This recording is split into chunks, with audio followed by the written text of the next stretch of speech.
Many people look into the stems. If it comes off easy, it should be ripe. And you have this green, it's a very fresh. There should be nothing wrong with this avocado.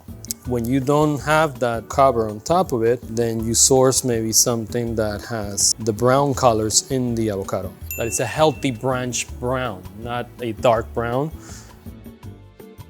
Big tip is don't squeeze them, sense them. So sense them with the whole palm.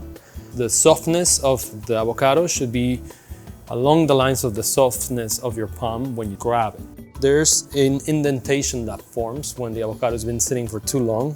So that indentation will actually create bruising around the inside of the avocado. It will probably be still good, but when this ripens, this portion will have created browning inside of the avocado.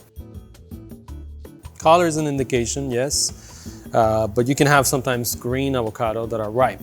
And that's more along the lines of seasonality of the avocado. So expect to see green avocado that is ripe around the months of July to August, sometimes September. It's going to be more firm. You won't sense the same softness, and that's just because the oil saturation is lower. That is as simple as it goes.